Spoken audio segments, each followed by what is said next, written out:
Unspoken Issues. Ladies and gentlemen, welcome to another episode of Unspoken Issues. It is I, Jesse Starcher, bringing to you. Oh, this was an idea that we came up with at the end of our last podcast. I think I'd mentioned something about wanting to do something video game related. Chris Armstrong came up with a couple ideas. Chris, I guess tell our listeners, give them an idea of what their choices were when they voted on these issues, or this issue that voted for this issue that we're going to be talking about tonight. Sure, yeah. If I remember right, I think you had suggested the Mortal Kombat issue, because you were thinking video games. And I was like, I remember a Street Fighter comic book from Malibu that had the ferret in an issue. So I thought that would be a good one to throw in the poll. So that's kind of how we came up with it. We wanted to pit, the two iconic 90s fight, and still probably the two most iconic fighting games as far as video games. I'm not a gamer at all, really. I played quite a bit of like Sega Genesis and Sony PlayStation, the original PlayStation before PlayStation 2 even, back in my junior high and high school days. But I kind of fell off of the gaming around the PS2 era and haven't really done much since then. But yeah, the Street Fighter and Mortal Kombat were pretty obviously the big ones, especially since there aren't a whole lot of good comic book adaptations. We mentioned Tomb Raider, I think, is a possibility. Yep. The Tomb Raider Witchblade crossover issue specifically. But once we honed in on Mortal Kombat, it seemed pretty obvious, like we had to do Mortal Kombat versus Street Fighter. That's right. So it was Mortal Kombat #1, Blood and Thunder, which I think that came out in July of '94, published by Malibu Comics. And the other option was Street Fighter #3, which came out in November of '93 by Malibu Comics as well. So both Malibu. I don't think we've done a Malibu comic we've done a couple of Ultraverse issues, of course, which is Malibu published, but no Malibu proper books, I don't think yet. No. So here we have these two iconic video game franchises going up against each other. But I want to ask you first, before I get into the results of the poll, had you heard about the Street Fighter #3 comic and kind of like the infamous legacy that it has before you picked it? Yes, I actually collected this series when it came out originally. So I had Street Fighter 1 through 3. Ultraverse was in full swing by then, so I was paying attention to more. Like anybody that's listened to the Ultraverse episodes we've done knows that I'm a huge Ultraverse stan. So once that got rolling, I started looking at some of the other Malibu books. So I was reading like The Protectors and X-Mutant, some of the other Malibu superhero comics. So when they did Street Fighter, I liked Street Fighter. Street Fighter 2 on Genesis, I was a fan. So I was like, well, I'm going to pick that up too. And I was reading it, and I really liked that Malibu series. And then, we get to the end of issue 3, and that's all that she wrote. We'll get into that, I guess,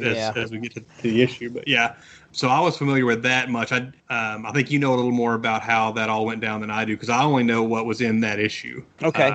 There's a little epilogue at the end of the issue that we can get into. But yeah, outside of that, I'm not that familiar with how it all went down. Okay.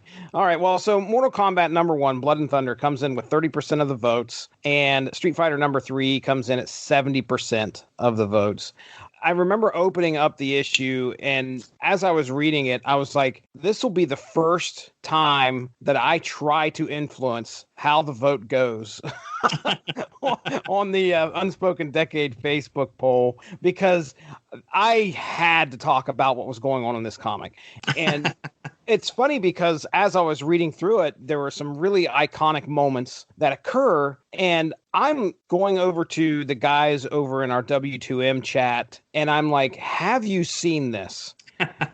And people who have, I would say at least they seem like they're not the type of people that have been collecting comics as long as you and I have, or reading comics, and they knew about it. And I was like, wow. So this must have been something that just transcended comicdom and became an infamous thing all by itself. So I was throwing things out there to try and influence a vote, and thank goodness it won. So Street Fighter #3 is what we will be talking about tonight. Speaking of the Mortal Kombat issue, the day that we put the poll up, or maybe the day before, right around the time once we had decided what poll we were going to do, I went to a buddy's house to play video games with him and another guy. We sometimes get together and we'll either play board games, or sometimes we'll play Mario Kart or something on his Wii. and he had a stack of comics out. Mortal Kombat #1 was sitting on the top of the stack. And I was like, hey, I may need to borrow that in a couple of days. Awesome. But then it was Street Fighter that won. So, well, before I get into the creative team here, I mean, let's just stake our claim here. I know you already mentioned that you said you played Street Fighter on the Genesis. Were you a Street Fighter guy, or were you a Mortal Kombat guy, or did you have a preference? I don't know that I necessarily. I guess I was a Mortal Kombat guy. I had Street Fighter 2 first. Mortal Kombat came along a little while later, and I was so excited about the fatalities and the blood and gore and stuff. Yeah. So it was kind of a fight for me to get a copy of it because my parent or my dad didn't care one way or the other, but my mom had seen all the reports about how bad this gory video game was. She didn't want me to get a copy. Yeah. But I think my older brother kind of eventually convinced her to let me get it. It's because he wanted to play it as well. Oh, dude. I have a copy of both on Genesis, and okay. I liked both. I think I was probably better at and enjoyed Mortal Kombat more. I was never, even when I played video games a little bit more frequently, I was never any good at the Street Fighter games. It was too much special moves and stuff. Like, yeah, if it was more than just mashing buttons, I wasn't going to be very good at it. Yeah, man, I have a picture of me on Facebook, 1990. Oh my goodness, I want to say it's 94. Christmas of 94. We've got a July of 94 Mortal Kombat 1, so that makes sense. Mortal Kombat 1 probably came out there. I remember it was Mortal Monday, and if you look at any comic book from the 90s, you're going to probably see an ad in there for Mortal Monday. That's right. But anyway, I remember kind of going through the same struggles that you did, trying to convince my parents, hey, it's okay. It's just a video game. It's just a video game. I'm old enough to understand what's going on. I'm not going to go out and, rip people's heads off so I could see their spine. Listen, Mom.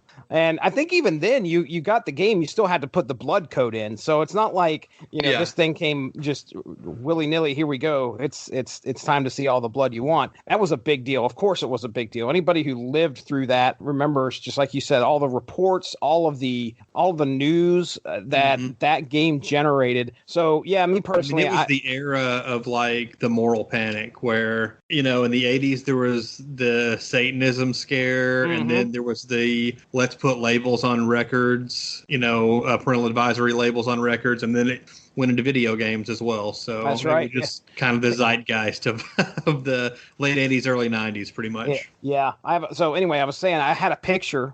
I had a picture of me after I opened it up, and I'm kind of like, I'm probably I'm 13, 14 years old, maybe 15 even. But anyway, I have it in my hand, and I've got this big smile on my face, and I'm looking at it. I'm so excited that I got Mortal Kombat. And you were the original N64 kid. That's right. So we go downstairs, and of course I invite my buddies over. We have a blast playing it. So yeah, I'm a Mortal Kombat guy as well. Street Fighter, I just did not. It's funny because I was kind of the same way. I was like, man, I can't get all these moves down, and it felt cartoony to me. Either way, I just didn't have the chance to pick up and get into Street Fighter. I was like, yeah, look at all that. Why does that guy still have both his arms on when he loses? That didn't make sense to me. So, you rip one of his arms off, he'll be it's easier to beat. That's right. Okay, that's got it figured out. But man, oh man, when we get into this, so we're going to hop into this issue, Street Fighter #3, and like Chris said, this is the final issue of this series. Let's talk about the cover real quick. So the cover has on there the Ferret facing off with E Honda. You mentioned Ferret, and member of the Protectors, Ultra, coming from the Ultraverse, showing up in a video game mag. Obviously, Malibu's wanting to kind of throw their properties in and let them know, hey, they're kind of sharing a universe here. Did you know much about the Ferret at the time you were reading, or tell me about the Ferret? I believe I was already spreading into the Malibu Protector universe of books and stuff. So I was reading the Protectors, and the Ferret had his own solo title, so I was reading that. Okay. So I was familiar. You you can kind of tell just by looking at him and the name and everything. He's basically just Malibu's Wolverine. Okay.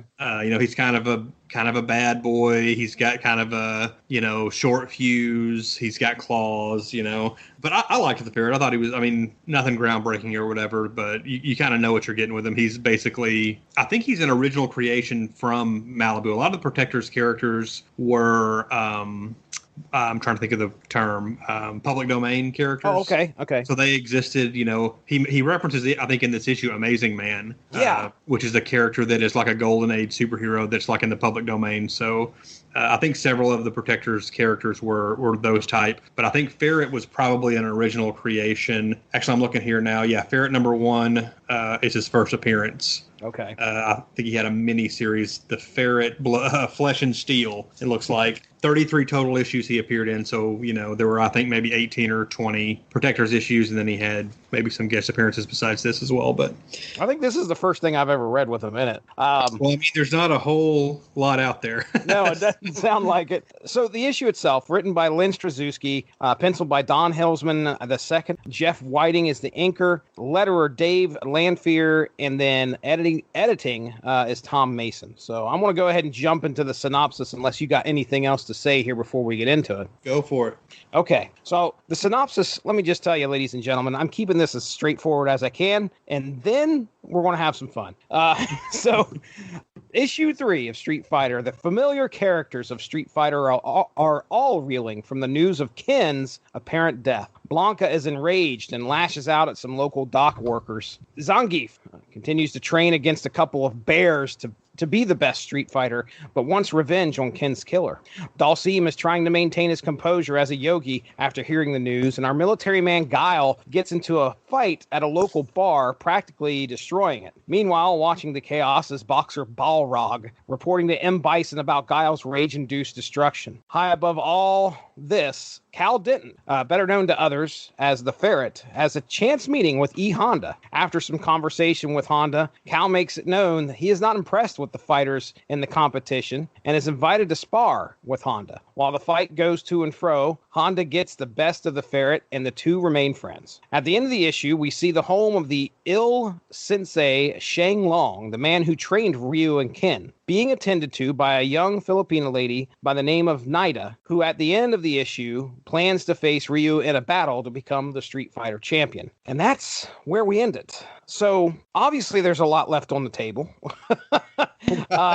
We jump into the issue. The thing is a lot of times we do first issues of things on here. This is one of the few instances where we'll hop into one that's just in the middle of a storyline, but still, it carries a lot of weight. Right. I'm used to Street Fighter, so I had no idea what I was getting into. I knew the characters, but when we hit the second panel and Blanca puts on his reading glasses to read the letter that he gets informing him of Ken's apparent death, I was like, okay, this is something special. What has happened? So I guess I'll throw it over to you here first. I mean, what'd you think of the issue?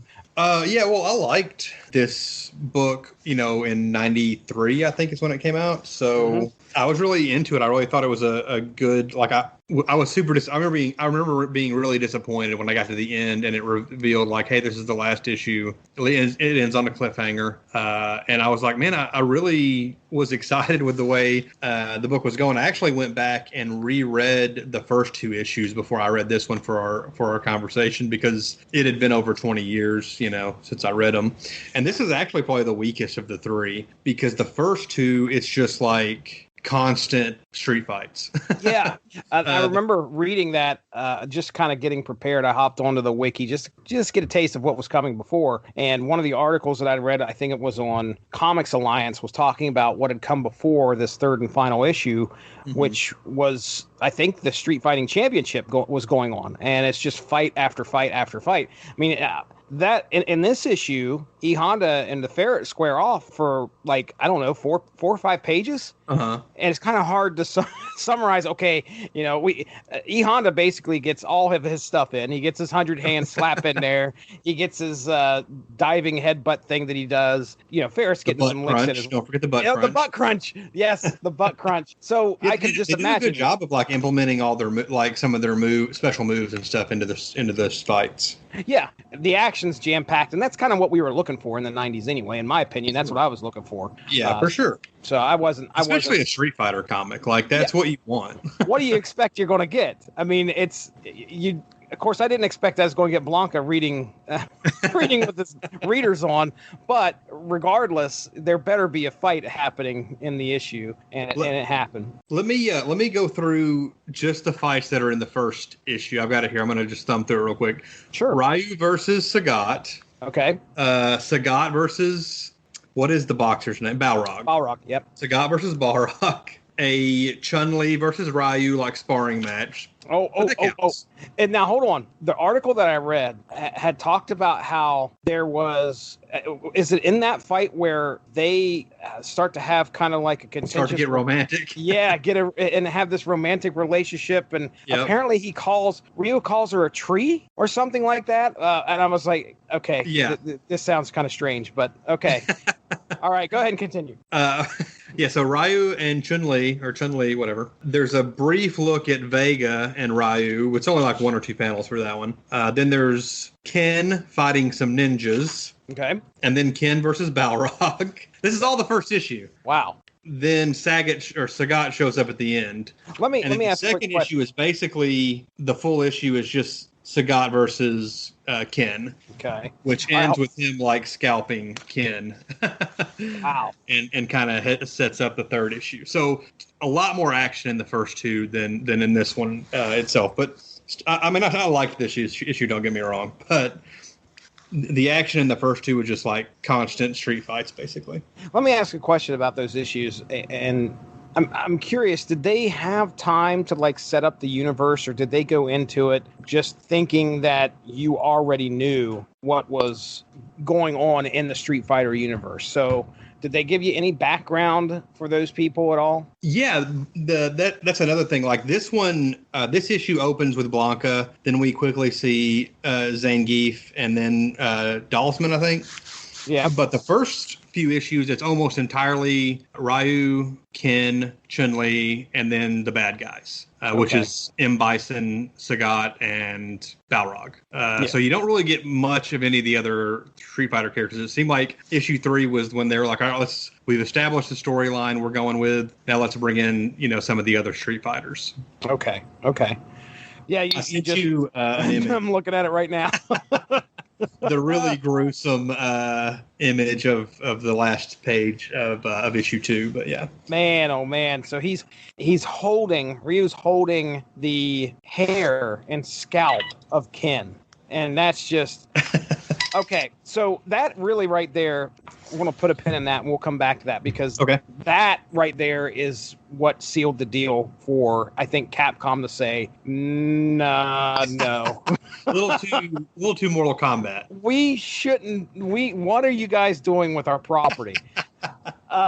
So, okay, I'm going to go through my notes about this issue. I already talked about Blanca and readers. And when he attacks that dock worker, there's some dock workers that are giving him some grief. He reads this, he learns about Ken being possibly dead, and he just lays in to this guy that's giving him a hard time. And when you reach that 2-page spread, I mean, okay. Brutal. Yeah. Normally you would think that, okay, we're just going to see him swiping at his face in blood. No, you see his skin being peeled off of his skull. It is nasty. Muscle exposed. Just gruesome. I'm not complaining. I this is what I would have loved to have seen out of a Street Fighter comic right there. And that's what Blanca should be doing. I will say that, he lashes out pretty. I mean, it's just like you said, it's a brutal dude. I mean, you can't off panel. I don't know if the dude that's off panel is surviving whatever's happening. Right. Looks like it's It does not look good. Okay, so there's that. Then we're kind of checking in on the Street Fighters, and our next stop, I assume, is in Russia. It's Siberia, okay? Yep. And we meet up with Zangief, who is fighting 2 bears. And if there's any iconic image that I think transcended this comic book, this is the one people knew. As Zangief is drop kicking bears in the face, he grabs a hold of one and pile drives the bear. Now, I'm not talking about just like, hey, I've got you to, some kind of MMA hold and we're done. No, this is straight up WWE pile driving this bear into the ground. Now that was his move, right? In the game. Okay. Yeah. You would. The drop kick, I'm pretty sure is as well. But yeah, I think he had like some kind of spinning pile driver that he would do. But to pile drive a bear takes it to a different level. All right. So okay. I think he snaps one's neck, which is really. Yeah. I'm actually just noticing. I'm assuming the one whose neck is broken is dead. But if you look at the panels, the other one looks like it's still alive. It's like shivering. It is, and it's bleeding everywhere. Just that. Which one would that be? Is that the pile drove one? I assume so. Goodness. Yeah, he's bleeding out of his mouth, and he's just kind of laying there. It's not good. The Bears have met their match. Zangief is ready to go off and fight in the Street Fighting Championship. Nothing big. As these characters are Blanca's murdering dock workers apparently, and Zangief attacking bears, they're all like in their inner monologues are like expressing disappointment and that Ken has apparently been murdered because everybody thinks he's dead. Yeah. And they're upset because they wanted to fight him or because they think he's an honorable warrior or in Blanca's case, I think Ken and Ryu, like it says they helped teach him to read and stuff like that. They were friends of his. So yeah. Dalsim, same thing. He's, trying to keep it, but he just can't help the fact that he's upset and he kind of lashes out, breaks some statues. And then we get to Guile. So my notes on Guile here is Guile is a jerk with a capital J. Yeah. I mean, look, I understand he's upset and he's hanging out in a bar and this guy ends up messing up his hair, gets into this big bar fight. Okay, that's fine. I'm okay with that. Yeah. But then these things happen. Yeah, exactly. He's a street fighter. He's ready to fight. So he gets up, he takes out all these big dudes, but in the process, he's like just destroying this bar. And just stuff is, he throws one guy over the bar into the mirror behind it. Mm-hmm. And this poor bar owner who, after everything is said and done, decides, I'm going to find out if this guy's got money to pay for the damage that just happened. Hey, okay, yeah, he just did take out these guys, but maybe he's rich. Maybe he'll throw some money down and say sorry. That doesn't even happen. Guile straight up loses his stuff. I don't know what that move is. I can't remember. I know that. Oh my goodness, I'm letting all. Sonic Boom. I don't know if that's something he did. That's exactly what it is. Yeah, it is. It's Sonic Boom. Sonic Boom. So he Sonic booms the bar as he's standing outside with the bar owner because the guy's like, hey, you got to pay for the damage. And he's like, damage? You call a few broken tables and chairs damage? Back at Desert Storm, we called that house cleaning. And then Sonic booms the front of the bar. And this poor bar owner's like, oh my gosh, man, you just destroyed my livelihood. Now, I assume he's the owner. He may just be the bartender. But, the bartender's not going to just put his life on the line, go out there and ask for all this money. So the bartender's like, what are you doing, man? It's like that's my life there. And then Guile just turns around and punches the dude right in the face, knocks him out. I'm like, man, what a jerk. And from what I understand, I think that's his gimmick. At least that's what he's supposed to be in the comic. And I think him and Ryu are at odds, or maybe it was him and Ken, or maybe both. But as we learn in the epilogue, that their contentious relationship is set aside and they team together. But regardless, Guile, big jerk. Okay. Nothing like the film version. The heroic JCVD Guile. That's right. That is right. Okay. All right. So now my next note. We're on the plane, and I thought this was pretty neat. So the ferret's on the plane. He's dressed in his Hawaiian garb, and Honda's sitting there beside him. Like 5 times the size of the poor ferret. But anyway, he's as Cal. I think it's Cal Denton. Looking through these the papers, and he's talking about the Street Fighters, but then there's this one little throwaway line. Yeah, E Honda grabs the paper. He goes, "Wait, I want to read about Mike Hagar's wrestling comeback." All right, now does the name Hagar sound familiar to you at all? Other than Sammy Hagar, I'm not sure who that is. Okay, all right. So there was a game that came out called Final Fight. Oh, okay. There was a big burly dude, almost, Zangief style big dude, He was the mayor of a town, but he was also a pro wrestler. That turns out to be Hagar, and that's who he's talking about. It's Capcom property as well, but he's throwing in a Final Fight Easter egg there, which is pretty neat. And actually, maybe they had plans for a Final Fight comic down the pipeline as well. Yeah, Hagar has actually showed up in some of the Street Fighter video games. I might be thinking Marvel vs. Capcom. Actually, I know he's in. Actually, I do know he's in Marvel vs. Capcom. But anyway, so there you go. There's that. Yeah, and I did put in here, E Honda gets all his moves in. So that's kind of all the notes I took away from the issue before we hop into the epilogue. Anything else you wanted to point out before we hop into the epilogue? I don't think I've got any other notes. I did wonder about this Nita character that shows up at the end of the issue. She's what's the master's name again? Sheng Long. Yeah, she's taken care of him because he's been poisoned by some of Bison's men. So she's kind of like nursing him back to health. Is that a character from the game? No, completely. So she might have been an original creation. Yeah, she was. She was a completely. I'm pretty certain she was made up whole cloth for this series. Seemingly, these 3 issues represent her entire character run. Yeah, so she was created for this storyline. That was the end of that. So, well, hopping into the epilogue, I'm going to try and keep this brief. I'll run down through what happens to these characters. So at this time, you get into the epilogue, you find out that Capcom wasn't happy with the portrayal of Street Fighter by Malibu Comics. So upset, in fact, that they said no more. So was Capcom completely uninvolved? Maybe that's how it was back then, but today you would think if a licensed property was being produced that the owners would want to be updated. Yeah, they would want to be involved in order to find out how you're treating our property.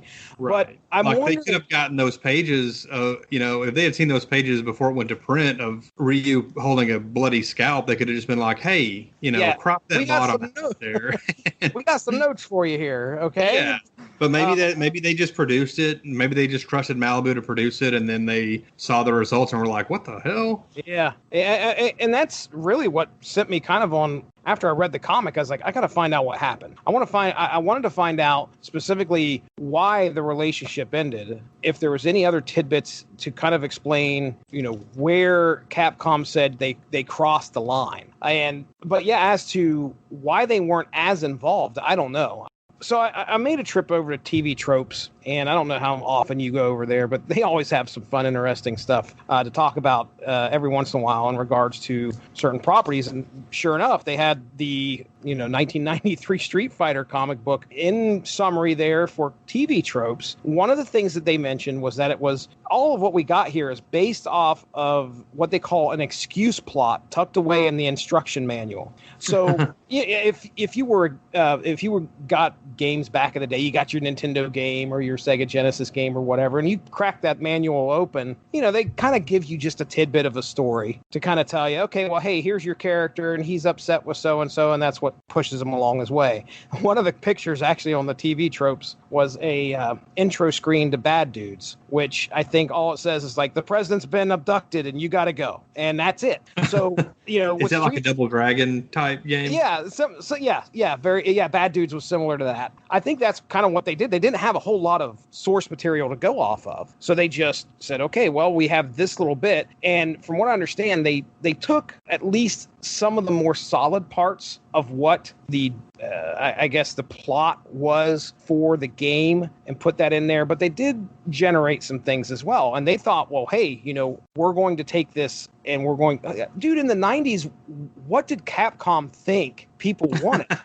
people wanted blood. People wanted gore. You're fighting Right. on there. I don't understand why they had a problem with it either. But I have to assume they just saw themselves as, for lack of a better word, classier than like the Mortal Kombat. They thought they were more family friendly, maybe, and that's all I can really think of. yeah. Well, TV Tropes says the changes that they had made included Ryu and Chun-Li, training partners and a romantic couple, having Ken retire from fighting, becoming Ryu's manager, as well as a TV star, and getting killed and scalped in the second issue. So you said these are the complaints they had? These are the changes that the creative team kind of did, I guess, that were set after Street Fighter 2. It says right here, due to these changes, Capcom themselves pulled the plug on the series after 3 issues. Now, here's a neat little tidbit, and I know we'll get into the epilogue here a little bit more, but in Brazil, they continued to publish the series. Oh, really? Yes, but what they did was they started adapting Super Street Fighter 2 instead. So I don't know what the plot is for Super Street Fighter 2, but they started pulling things in from that and continuing the series and went to issues 4 and 5. But when issue 6 hits, a new editor comes in and he's like, no more Malibu stuff. We're not basing anything off of what's come before with Malibu. And they just start with new material from there on out. That's kind of what I've read, at least talking about why they were upset and they decided not to carry forth with what was going on, let them continue to do that. So this epilogue, first off, what I want to do is I want to kind of give you a synopsis of what happens with each character. We get our first fighter here, our first Street Fighter, Balrog, and really the epilogue on him is that he just remains a bad guy. I mean, they don't really go into anything deep on this dude and as to why he serves M. Bison or anything like that. They just say, well, he's still a bad guy, and that's pretty much where we leave that. Now, the next instance is where I started to realize things are going awry here, because we hit Blanca. Now, if you notice, Blanca in very bold letters, and the way that they have this set up is they have the name of the character at the top and the synopsis in regular font below that. The name of the character at the top is in bold and capital. Blanca is spelled wrong. All right, it's spelled wrong, and it's spelled wrong twice. It's spelled wrong at the top, and it's also spelled wrong in the middle of the paragraph. When in the issue just above, you saw it's spelled with a K and not a C. So how is it spelled in the comic? I mean, in the video game with a K? Yeah, it's spelled with a K. It's spelled with a K. I didn't notice that. Oh, buddy, get ready. But I noticed it with another character later. Okay, I was going to say, we've got another instance of that coming up. Yeah, what happens with Blanca is that he's sworn to revenge Ken's death. So nothing exciting that wasn't really revelatory compared to what we just read. Yeah, he's upset that Ken's dead. He's going to go and he's going to get revenge on M. Bison. So M. Bison, our main villain, one of the interesting things that I pulled out of his epilogue is that he had conspired with dark forces or something like that to create twins of every Street Fighter from pretty much mirror matches. And this is something that they didn't talk about that or hint to that in the first 2 issues, did they? No, that was something that was only really referenced in this epilogue, where it sounds like he was essentially making clones of all the fighters. Yeah. So we're going to have mirror matches. That was the plan at some point, is for each fighter to fight themselves. There is also speculation on Vega, Sagat, and Balrog possibly being evil duplicates themselves. Right. Which would be interesting.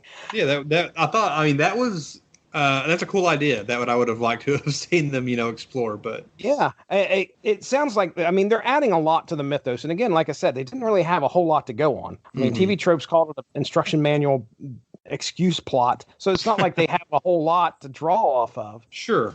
So yeah, adding stuff like that, it would have made the story interesting. There's no reason to disparage that in any way, for sure. So okay, next up we have Chan Li. The immortal Chan Li. Chan Li. So at first I was like, wait a second, who's this character? This must have been in the first 2 issues. No. They misspelled Chun-Li and called her Chan Li. And legitimately in the previous synopsis, actually 2 synopses prior to that, and Blanca's misspelled, under Blanca's misspelled name, they specifically say along with Ryu and Chun-Li. Yeah. So they spelled it right there, but then they called her. And they get it right in her synopsis too. So I'm like, okay, clearly they do not care at this point. They're just like throwing stuff. I don't understand how you can get the bold names wrong. That's the thing. Like, I could understand like a mistake every once in a while in like the written up synopsis, but when you are straight up misspelling the name at the beginning in the title in big bold letters, that's just bad. Hey, Malibu's not Marvel yet. Okay, or DC. sure. They're an indie, kind of an indie comic company, just doing their best. So, okay, I completely empathize with that, but I'm like, when you see something like that, you're like, thank goodness Malibu and Capcom parted ways. Because legitimately, I think this was just probably, well, the person who wrote this, I think, was a person by the name of, and I looked her up too, Kara Lamb, and she had a little bit of a extensive run in comics for a little bit. So maybe she just wasn't familiar with the characters. I don't know. But regardless, Blanca, I could understand too, because that's just one letter. And Chun-Li, I guess, is one letter as well. But wow. All right. So anyway, Chun-Li, she continues to investigate Ken's death. She's also a member of the police force, which I don't know if that's in the video game or not. But according to this continuity, she's a member of the police force here. She investigates Ken's death and knows Bison's behind it. Also, there is talk that the relationship would have been resolved between her and Ryu. So they would have probably come together and there would have been a thing for sure. Dalsim, he would have allied himself to bring down Bison with the rest of the Street Fighters. Guile, apparently Bison at some point killed one of his friends, and so he's just doubly pissed that now he killed his friend and he killed Ken, and now we're going to get him Bison. E Honda. Really, the only thing they do with E Honda's epilogue is rehash what we just read. There's nothing in addition to that. All right, so are you ready for this one? And I don't know if you caught this, but in Ken's synopsis, okay? Ken's synopsis, and I honestly, I feel sorry for picking on who wrote this, but when I see this stuff, I'm like, you got to be kidding me. All right, so over in the third column there, when we're in Ken's synopsis, there is a sentence that starts, unbeknownst to all. Man, yeah. Unbeknownst to all. Folks, I'm not mispronouncing that. It sounds like I may actually be pronouncing it right. So here, I'll go ahead and spell it. Unbeknownst. UNBEKNOW. Sounds like we're all right so far. KNOWNCE. Unbeknownst. All right, so that's where I just I could see me with a virtual set of papers throwing them in the air. So unbeknownst to the others, Ken is still alive, although badly wounded after being scalped. So at some point he's going to make his triumphant return, supposedly. But they would have built up to that. And then we have Nida, who, and again, I'm picking on spelling here. I hate to do this, but the Philippines is not spelled with an A. That's just the way that is. But Nida, turns out she was going to go after Ryu because the evil clone of Ryu actually killed her father in a drug bust, and she didn't realize that it wasn't the real guy. So she has sworn vengeance against Ryu, even though it actually wasn't him that killed her dad. And then Ryu, our main character here, he finds a friend in Guile. They team up to face Bison. Chun-Li and Ryu were planned to continue to be together. That was the big deal with Ryu's epilogue there. And then we have Sagat, a servant of Bison, but with a code of honor. And Bison has him focus on fighting to keep his mind off potential regret and possible redemption. And I think he said, I don't know if they said that in here, or maybe it was in a article that I was reading, but at some point he would have actually come around. That seemed to be, he had a lot of conflict in the 3-issue run here, as far as like, he clearly did not want to be working for Bison, and he found it dishonorable and everything. So okay. So Vega, the masked fighter with the 3 claws, if I remember right, who knows what Bison had planned for him? That's pretty much what they tell us. Who knows who knows what lies ahead for Vega? Now, handsome fighters never lose a battle. Is that? Was that Vega's catchphrase? If I remember right, that's the reason why he wears the mask, is he doesn't want to get his face hit. I'm going to go with yes on that one, Chris Armstrong. Right. Yeah, so that's how they close it. Oh, except for the fact that they give you Capcom's address. I thought that was a nice touch. I mean, I was like, so are they banking on people? Well, I mean, I think they say that they want the series to continue at some point, or they wanted somebody to pick it up. But obviously, it seemed like it was either their thinking was either, we're going to put out the Capcom address, so people will flood Capcom with death threats. Yeah, well, I said address. They also give them their fax and their phone number. Right. So maybe they were hoping just to get a lot of support, or maybe they were mad and wanted to cause problems. Well, it's got to be the latter, because at this point, the deal's done. They're like, no, you guys aren't having it. And so what else is left for them? Like, okay, guys, we want it back, or okay, oh, by the way, here's their number. If you enjoyed us that much, you know where to voice your complaints. We're sorry, we can't do it anymore because they don't want us to. So I don't know, man. I just thought the issue itself was fun, and reading and seeing some of the absolutely insane stuff that I wasn't used to seeing with Street Fighter. But when I hit the epilogue and that nice little cherry on top of the Capcom USA address, fax, phone number, I was like, oh, these guys. there are some upset people in this office. Yeah.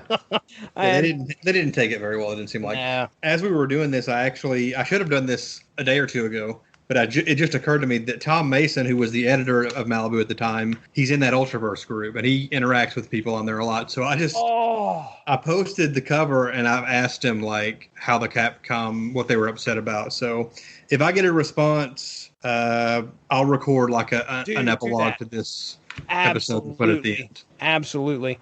HADOKEN! All right, post-edit. Here we go. So, Tom Mason did get back with Chris. As we were recording the episode, at the end, he responded to Chris's questions regarding Capcom's decision to no longer have Malibu publish the Street Fighter comic. And we got his permission to read his reply, so here we go. So, several of those. Well, thanks, Mr. Can of Worms opener. Here's the short version. We had the official license from Capcom, and Scott had met with the Capcom people. And then Lynn, the writer, and I flew up to the Capcom offices in Northern California to meet with all their people. After that, we were good to go. Capcom had approval over everything, and I dutifully sent them everything. Okay. Story pitches, outlines, scripts, pencils, inks, letters, color, covers, press material, you name it, and it all got approved. I even sent the photocopies of the completed issue before it went to press so they could see everything together. I will pause here to say again that Capcom had approved everything, all caps. Yeah. And I was on very good terms with Capcom's lead person in the Northern California office. Once the first issue hit, there was a crap storm from a few angry letters, and some people writing to Capcom itself, mostly complaining about the artwork being too Americanized and quote unquote, how dare we? Oh, wow. It was not a lot of letters. It was not the kind of internet dust up we see happening today. At some point, the Capcom offices in Japan now decided to get involved and told the Capcom office in Northern California to stop publication. We had some discussions back and forth because, as I might have mentioned above, everything had been approved at every stage by the very people we were told had approval powers. And I had, parenthetically, all the approvals in writing. So we managed to squeeze out the third issue before ending everything and moving on to whatever the next thing was. When we had signed for the license, Capcom sent us a Street Fighter II arcade game, which we used to promote the comic at the San Diego Comic-Con that year, and was later in the Malibu office kitchen, and was a big hit with all the employees until about a year after the cancellation, when Capcom remembered we had it and wanted it back. After I left Malibu and was on my own, I ended up working with a couple of freelance game projects for Capcom, which flew me back up to Northern California. Apparently, Capcom approved everything, and then they got some letters from upset fans, and they rethought everything, I guess. Wow, that's amazing. So thanks to Tom Mason for giving us the heads up. Yeah, wow, that's great. That's great. Well, and just like you said, now we have our answer. They obviously knew. They knew what was on those pages. Right. And it just boiled down to, well, it sounds like part of it was some people were unhappy, but he obviously says it wasn't as anywhere near as bad as it was that we usually see. Right. It sounded like the Capcom in Japan got a little nervous about it and decided to just pull the plug. Wow. HADOKEN! I had to talk about this one. There was just so much crazy stuff going on in this issue and how we ended it. And of course, the actual real life drama. I mean, come on, you cannot ask for more than real life drama to surround a comic book that you're going to be talking about. And plus we have, they talk about the gold editions of issues 1 through 3, which, I'm sure those were extra special editions. I don't even know if they came out or not, but they said that you could. I want to say I've seen at least issue 1 with the gold foil. Okay. But I don't have one. Well, I mean, what else is there to say, man? I leave the floor to you. I've gotten everything off my chest. Yeah, again, I liked this series. This is the weakest of the 3 issues, but as a 14-year-old, it gave me what I wanted out of a Street Fighter comic. I liked it, and I was annoyed and disappointed that it didn't continue. I will say on the subject of the art, penciler was Dan Hillsman. A lot of the Malibu books suffered. Even some of the Ultraverse books didn't have the best artwork. There were some really good artists that worked for, especially Ultraverse, like Norm Brayfogle and George Perez did some issues of some different books, and Aaron Laprici. A lot of guys who have had good careers since then. But the Protectors and X Mutants, they didn't quite have the same level of artists. And this Street Fighter series is kind of in the Protectors type of camp. Like, he's not a great artist. He seems a little unpolished, and it gives it sort of an indie comics vibe. Malibu had a really good coloring department, exactly, for the time, and that really spruces up this issue and makes it look a little closer to what you would expect from a higher standard of comics at the time. But I think he does a pretty good job, especially like if you look at that 2-page spread with Blanca, which is going to be my that's your pick panel of the issue or whatever, where he's ripping that guy's face off. Yeah, and some of the other, like the pages of Zangief fighting the bears, the way he kind of uses the bears' actions to make panel borders and stuff. It's pretty inventive, and I actually like most of the art, even though it's got kind of an indie comics, not quite as polished look to it. It's still, I think, fairly strong for Malibu at the time. Well, I don't know how the writing / drawing process is over there. I don't know if they just said, okay, here's the dialogue and Zangief's going to fight some bears. And then you are turned loose to do whatever you want, so long as he gets a drop kick in and a pile driver. If I could have drew like Don Hillsman here, this would have been probably what exactly I had done. I would have definitely had him pile driving a bear, and just imagine getting that direction. Oh yeah, by the way, he's got to pile drive the bear. Oh, okay. I love it. Which, I don't know how I can pick anything else other than Zangief pile driving a bear as my panel. So there's definitely a good choice. Just taking it. I'm taking it. Also, let me throw out a shout out to Lynn Straczewski, who was the writer of this issue. He co-creator of Prime. He did a lot of Ultraverse comics that I like. So shout out to him. Very good. Very good. Oh man, what a fun issue. All right. Anything else to say before we get into closing here? Nah, I think I've said it. We covered it. All right, then. Well, hey, ladies and gentlemen, if you're listening to this podcast, you've probably heard of the Unspoken Decade, I would assume. But if you haven't, go over and check out unspokendecade.com. They've got your 90s covered, folks. Buku's articles over there. So if you enjoy 90s comics, go check out the website. And, of course, check out the unspokendecade.com Facebook page, as that is where we are hanging our hat with these polls right now, so you can participate and let us know. By the way, let me go ahead real quick. I want to hop over there and read the comments, because we only got a couple. I think they were both from the same person as well. Anyway, over on the Facebook post where we put the poll for these 2 issues, we did have a couple comments from Manny Esteban Coelho I'm sure I'm mispronouncing that. He indicated we wanted to know, number one, which comic were we going to do, and hey, if you liked one or the other of those franchises, let us know. Manny says SNES is my heart emoji, and he also says I like Mortal Kombat more, but I'm pretty amazing at Street Fighter 2. All right, so very good. But anyway, I got to give him a boo for SNES. Hey, Sega does what Nintendo don't. Oh, look out! Look out! That's why it is no longer making consoles. Dude, I can remember when I first got my first Genesis. I had to beg my mom. I don't know how I can, because I got my I got my regular Nintendo in '88, so I'd been 10 years old. And I think 3 years later, I somehow convinced her to get me another console in '91. It was either '91 or '92.